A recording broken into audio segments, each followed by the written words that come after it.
Hello अस्सलाम वालेकुम। कैसे हैं आप लोग? उम्मीद करता हूँ आप लोग सब बहुत अच्छे होंगे और ज़िंदगी को एंजॉय कर रहे होंगे।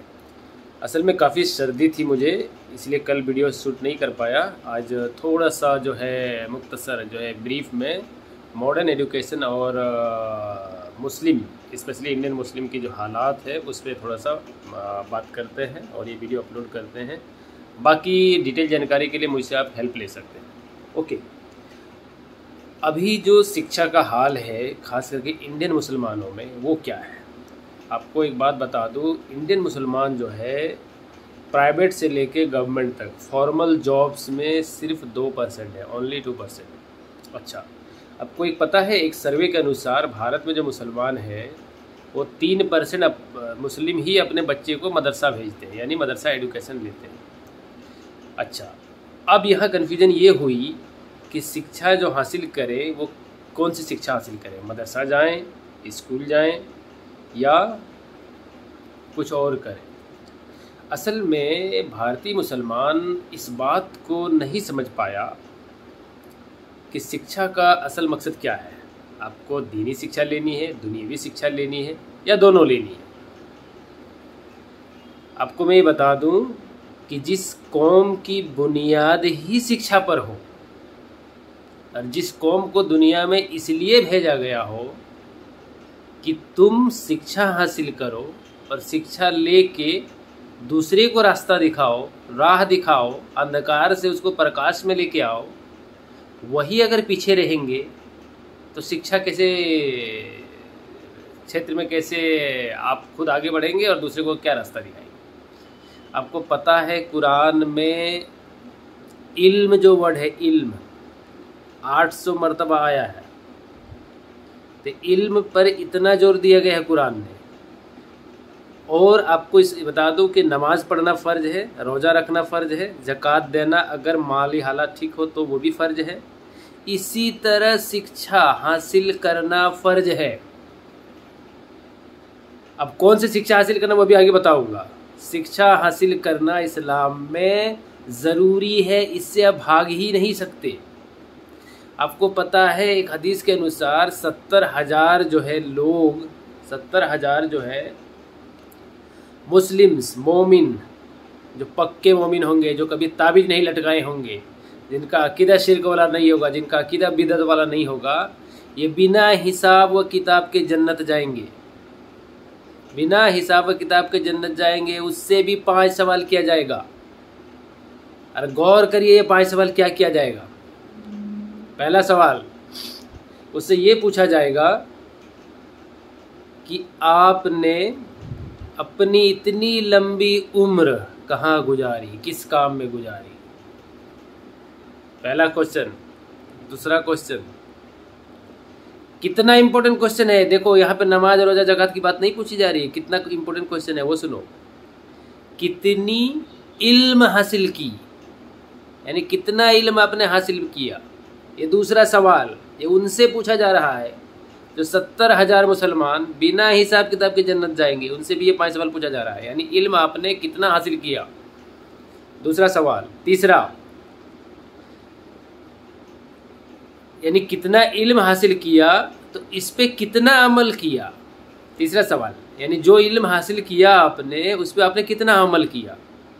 इल्म हासिल करना कि मान लो कूड़ा कचरा रोड पे फेंकना गुनाह है, तो आपने इस पे अमल किया या नहीं किया, ये तीसरा सबसे बड़ा सवाल उनको पूछा जाएगा जो 70,000 मुसलमान बिना हिसाब किताब के जन्नत जाएंगे। चौथा सवाल, माल व दौलत कहाँ कहाँ से कमाया, माल व दौलत कहाँ कहाँ से कमाया, चौथा सवाल। और पांचवा सवाल, माल व दौलत कहाँ कहाँ खर्च किया। तो मुसलमानों, इल्म के बिना आपकी इबादत भी दुरुस्त नहीं है, सुदृढ़ नहीं है। आपको इल्म हासिल करनी होगी। अभी 90% मुसलमान को पूछो कि इस्लाम का मतलब क्या है, ठीक है, या इस्लाम में दाखिल होने के लिए पहला शर्त क्या है, वो नहीं बता पाएंगे। या उनको ये बोल दो इस्लाम में 5 जो इम्पोर्टेंट पिलर्स है वो क्या है, या कुरान क्या मैसेज देता है, या ये जो मुसलमान आपको दुनिया में पैदा करके भेजा गया है तो किस मकसद के लिए भेजा गया है। तो ये सब बेसिक सवाल जो है ये बहुत से लोग नहीं पता है उनको भाई मेरे। अब आते हैं कि शिक्षा हासिल करना कितना इम्पोर्टेंट है। देखिए, पहली चीज़ तो ये है कि दुनियावी इल्म और दीनी इल्म, इसमें आपको फ़र्क करना छोड़ दीजिए। आपको दोनों इल्म हासिल करना है, दोनों ज़रूरी है। दुनियावी इल्म आपको दुनिया में कामयाबी के लिए, दुनिया में हुक्म करने के लिए, दुनिया में एक दूसरे से इंटरेक्शन करने के लिए, और दुनिया में इस नई नई स्किल ईजाद करने के लिए, नई नई टेक्नोलॉजी ईजाद करने के लिए, और ऐसा चीज़ करने के लिए जो दूसरे के लिए आसानी हो। दूसरे के लिए क्या कर सकते हैं आप? आसानी का मामला पैदा कर सकते हैं। आप मान लो अगर एक डॉक्टर है, या मान लो एक कोई कार बनाने वाला है, जहाज़ बनाने वाला है, तो ये क्या है? ये दुनिया में जो यात्रा 10 घंटा में हो रहा है उससे आप 5 घंटा में करवा रहे हैं, 2 घंटा में करवा रहे हैं, 1 घंटा में करवा रहे हैं। ये दूसरे की आसानी के लिए, कौम की भलाई के लिए, इंसान के आसानी के लिए ये काम आप कर रहे हैं। तो पहला चीज़ ध्यान में याद रखना, इल्म दीन का होना कंपलसरी है। जिससे नमाज पढ़ना कंपलसरी है, जिससे रोज़ा रखना कंपलसरी है, इसी तरह इल्म दीन का हासिल करना कंपलसरी है।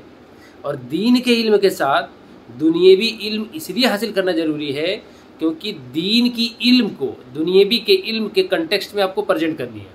मान लो आप अपने दीन के बारे में बहुत अच्छे से जानते हैं, you know everything about your religion, ठीक है, यू आर वेल वर्स्ड, लेकिन आपकी भाषा हिंदी है या आपकी भाषा खोटा है, आप इंग्लिश नहीं जानते हैं, दुनिया की बहुत सारे मुल्कों की भाषा इंग्लिश है या दुनिया की कॉमन लैंग्वेज इंग्लिश है, तो आप अपनी मैसेज को या आप अपनी क्षमता को हो सकता है उस लेवल पर कम्युनिकेट ना कर पाए, पहुंचा ना पाए, अपने संदेश ना भेज पाए, ग्लोबल इन्फ्लुएंस ना बना पाए, या दुनिया में बहुत सारी जो किताबें हैं या टेक्नोलॉजी की चीज़ें हैं वो शायद आपकी भाषा में मौजूद ना हो, तो आपको दूसरी भाषा की किताबें पढ़नी पड़ेगी या दूसरी भाषा में चीज़ें पढ़नी पड़ेगी और उसको समझना पड़ेगा। और समझने के बाद क्या करेंगे आप? उस पर सोचेंगे, तफक्कुर करेंगे, रिसर्च करेंगे और दुनिया की भलाई के लिए, दूसरे की आसानी के लिए आप काम करेंगे। तो आपको शिक्षा दोनों लेनी है। दीनी तो कंपलसरी है, there is no getting away from religious education, ठीक है। और दीनी जो एजुकेशन है इसमें आपको छूट है, आप जितना चाहे सुविधा के अनुसार लीजिए। और बेहतर ये है कि अच्छी शिक्षा लीजिए और ऊंचे आले दर्जे की शिक्षा लीजिए, क्योंकि आपको दीन और दुनिया, यानी आपके अपना धर्म और दुनिया दोनों को बनानी है। अब यहाँ पे बात ये आती है कि ये कैसे पॉसिबल हुआ। एक तो पहले ज़माने में खास करके इंडियन मुस्लिम में दो मसलों पर उलझा के आपको रखा गया।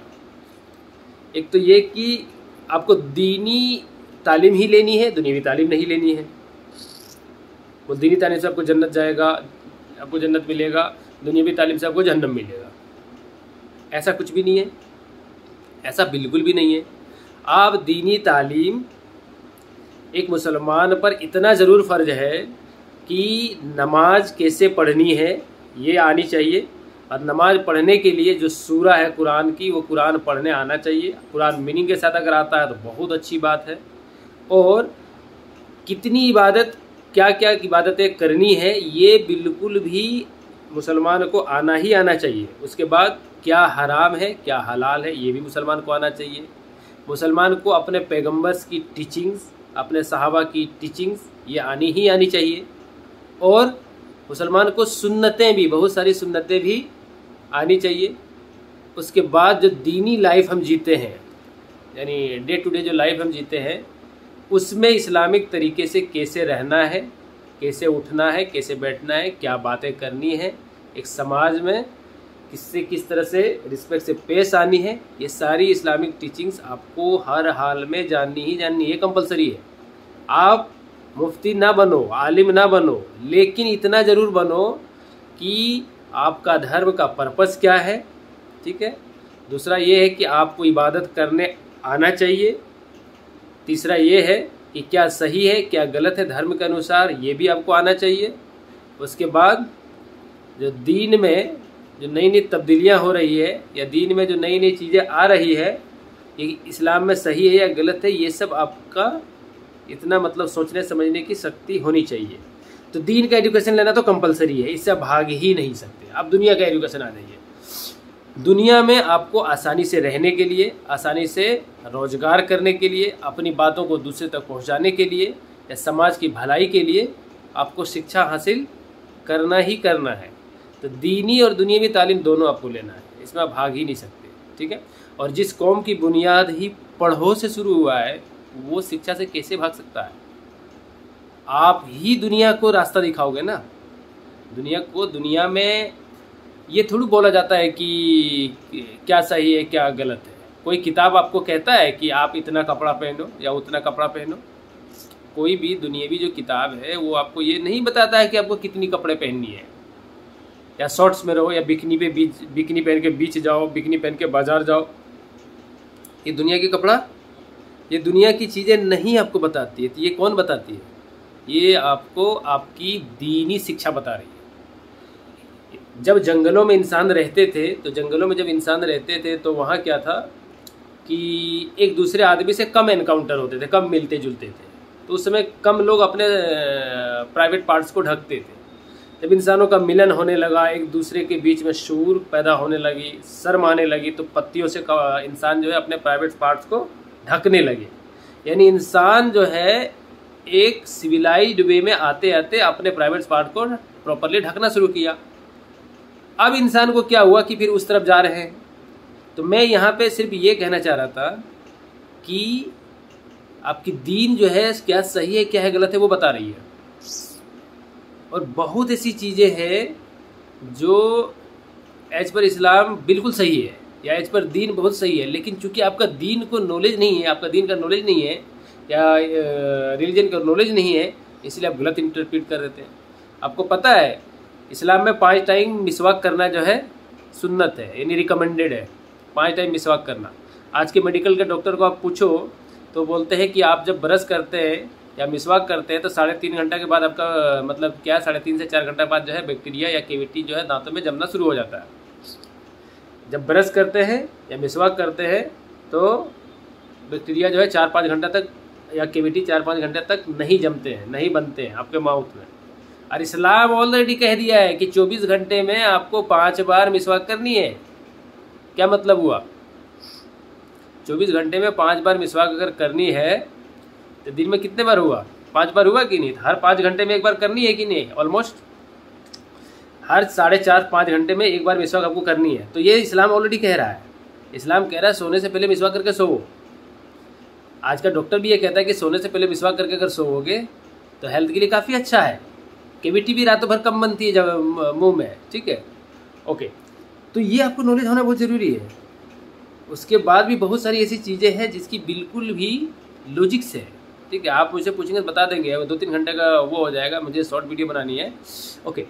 तो अब क्या करें? आप अपने बच्चे को कहाँ डालें, कैसे पढ़ाएं कि आपका बच्चा जो है ठीक ठाक शिक्षा भी ले, कम में पढ़ाई भी हो जाए और दीन और दुनियावी तालीम भी हासिल कर ले।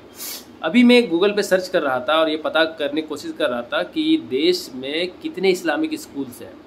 आपको पता है हमारे देश में सिर्फ दिल्ली एनसीआर में 20 से ऊपर इस्लामिक स्कूल्स हैं। बेंगलुरु में काफ़ी है, हैदराबाद में है, महाराष्ट्र के औरंगाबाद से लेकर और भी ज़िले में, मुंबई में है, ठीक है। आपका जो है भारत के लगभग हर जगह में है, कोलकाता में भी है। तो कहने का मतलब ये है कि आप जो है जो बड़े हैं, जिसको बोलते हैं ना मालदार लोग हैं, ये चाहे तो इस्लामिक स्कूल्स खोलिए या आप अपने मदरसे को इस्लामिक स्कूल में बदलिए।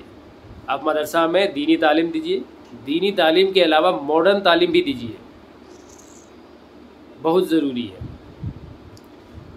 और मॉडर्न तालीम, दीनी तालीम के अलावा जो है घर में जो माँ बाप हैं वो भी थोड़ा सा पढ़े रहिए, पढ़े लिखे होइए। पढ़ने लिखने के बाद अपने बच्चे को दीनी तालीम घर में अच्छे से बताइए, तरबियत बताइए। ये तरबियत जो है आपका बच्चा पहले आपसे ही सीखेगा, बाद में जाके स्कूल में कॉलेज में कुछ चीज़ें सीखेंगे, जाके सब चीज़ नहीं सीखेंगे। तो कोशिश ये करिए कि आप जो है इल्म के इदारे खोलिए, आपके यहाँ मदरसा है, बड़े बड़े मदरसा है, वहाँ पे मॉडर्न एजुकेशन दीजिए, डिप्लोमा की डिग्री प्रोवाइड कराइए, ठीक है, 10-12 करवाइए, ठीक है। उसी मदरसा को जो है कॉलेज में कन्वर्ट कराइए अगर पॉसिबल है तो। और इस्लामिक एजुकेशन जो है, इस्लामिक जो स्कूल्स है वहाँ से आप पढ़ाइए, ताकि दीनी माहौल में आपके बाल बच्चे पढ़ेंगे। और देश में बहुत सारे यूनिवर्सिटीज अब खुल गए हैं जो कि आपको अपने दायरे में रह के, आपके दीन के दायरे में रह के आप जदीद तालीम हासिल कर सकते हैं, मॉडर्न एजुकेशन हासिल कर सकते हैं। जैसे मैंने जामिया यूनिवर्सिटी में पढ़ा, तो यहाँ पे क्या है, आप नकाब लगा के आइए, आप बुर्का लगा के आइए, आपको कोई दिक्कत नहीं। यूनिवर्सिटी के कैंपस के अंदर जो है मस्जिद है, आपको नमाज़ पढ़ने में कोई दिक्कत नहीं, आपको जुमा पढ़ने में कोई दिक्कत नहीं। इसी तरह जब मैं तुर्की पढ़ाई करने के लिए गया, तो वहाँ क्या है, वहाँ भी जो है हर कॉलेज में, हर कैंपस में मस्जिद है, आपको कोई दिक्कत है, जो कपड़ा पहन के आप आए आइए, कोई दिक्कत नहीं।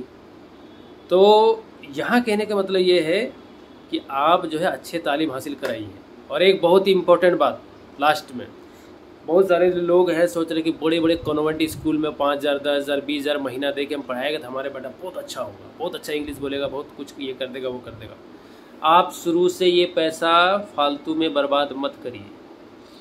आप अपने बच्चे को एक नॉर्मल स्कूल में पढ़ाइए, उसको जो है नॉर्मल पढ़ने दीजिए, ठीक है, एवरेज या एवरेज से ऊपर जो मार्क्स लाता है पढ़ने दीजिए, खेलने कूदने दीजिए, ठीक है। रट्टू विद्या से कुछ नहीं होता। मैंने बहुत कॉन्वेंट एजुकेटेड को देखा है, ठीक है, और मैं खुद जो है बाद में एक कॉन्वेंट से पढ़ा हूँ।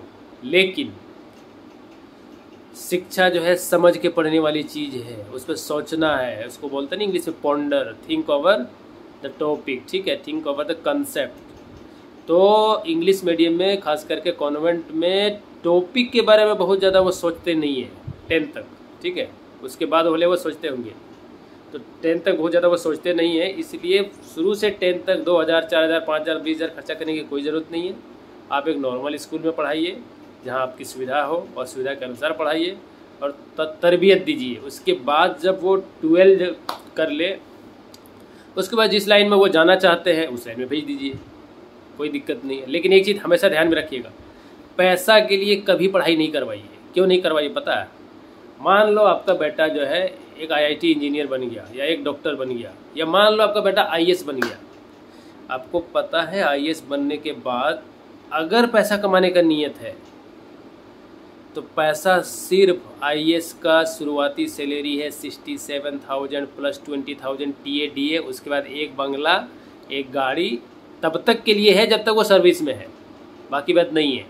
तो एक IAS ऑफिसर पूरी ज़िंदगी अगर अपनी सही पैसा, अपने हलाल पैसा को अगर खर्च करे या खर्च करेगा, तो हलाल पैसा से वो उतना ही कमा पाएगा जितना एक कॉरपोरेट में आदमी पैसा कमाता है, या एक ठीक ठाक बिजनेस वाला आदमी पैसा कमा रहा है। भले उसकी पद बड़ी है, उसकी नाम बड़ी है, समझ रहे हैं, लेकिन पूरी ज़िंदगी ईमानदारी से नौकरी करने पर वो उतना ही पैसा कमाएगा जितना एक कॉरपोरेट वाला कमा रहा है। बात समझ आ रही? तो कहने का मतलब मकसद ये हुआ कि आप बहुत बड़े पोस्ट में हैं और आप हलाल कमाना चाहते हैं, तो हलाल जो है आपको छोटे लेवल पे भी उतना मिल जाएगा। इसका मतलब ये नहीं कि आप बड़े लेवल पर नहीं जाइए, आप बड़े लेवल पर जाइए, वहाँ पे मौका होता है, आपके पास पावर होता है, आप 50, 60, 200, 500, 2,000, 1 लाख आदमी को इन्फ्लुएंस कर सकते हैं, ठीक है। आपके डिसीजन से आपके देश, आपके राज्य, आपके क्षेत्र जो है तरक्की करता है। लेकिन आज के दौर में ये हुआ है कि नेता जो है सबको गुलाम बना रहे हैं। सबसे कम पढ़े लिखे जो है नेता है, उसके अंदर में जो है जितने पढ़े लिखे लोग आ रहे हैं वो नेता अपनी बातें उसको थोप रहे हैं, ज़बरदस्ती काम करा रहे हैं। तो मेरा यहाँ कहने का मतलब ये है कि मान लो एक आप डॉक्टर बन गए, ठीक है, और एक बहुत अच्छे डॉक्टर है, बहुत अच्छे सर्जन है, और आप जो है सर्जन होने के बाद आप जो है सरकारी नौकरी लिए। सरकारी नौकरी में 60-70 हज़ार से ही शुरुआत होती है, सर्जन का भी पता है ना आपको। और आप क्या किए, छोड़ दिए वो नौकरी, आप अपना प्राइवेट क्लिनिक सेटअप किए। क्लिनिक सेटअप करने में भी खर्चा आया, 6-7 साल आप पढ़े।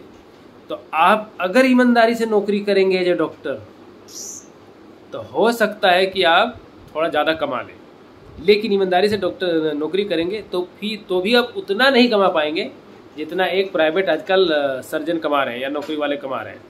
क्योंकि वो क्या करते हैं, कुछ भी हुआ ज़रूरत नहीं है, फिर भी टेस्ट लिख दिया। बहुत सारे मेडिकल में देख चुका हूँ, एम्स में या यहाँ पे देख चुका हूँ, क्या कहते हैं, अपोलो में, ठीक है, एम्स में तो कम, खास करके जो प्राइवेट हॉस्पिटल्स है अपोलो में वगैरह, ये होली फैमिली में, तो बहुत सारे ऐसे हॉस्पिटल्स हैं जहाँ पे डॉक्टर बहुत ही सिंपल चीज़ों का बहुत ज़्यादा चार्ज कर रहे हैं। मर गए हैं बता नहीं रहे हैं, 4 दिन बाद उससे बताने कि ये मर गया और उसका पैसा बना रहे हैं।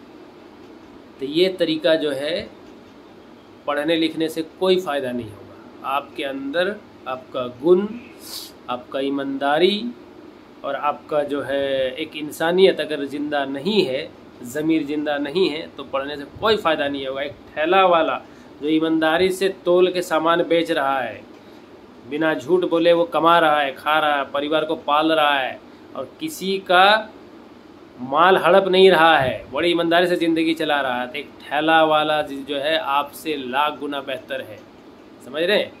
इसलिए पद में ना होना कोई बड़ी बात नहीं है। आपसे 10 आदमी भी अगर इन्फ्लुएंस्ड है, 10 आदमी भी आपकी ईमानदारी पे, आपकी बातों पे, आपकी कार्यों पे, और आपसे वो नहीं डर रहा है, आपसे वो जो है भय महसूस नहीं करता, आपसे वो सुरक्षित महसूस कर रहा है, उनके बाल बच्चा बेटी आपसे सुरक्षित है, आपकी ज़बान से वो सुरक्षित है, तो अब आप यकीन मानिए आप बहुत बेहतर इंसान हैं। एक मुसलमान कौन बेहतर मुसलमान है?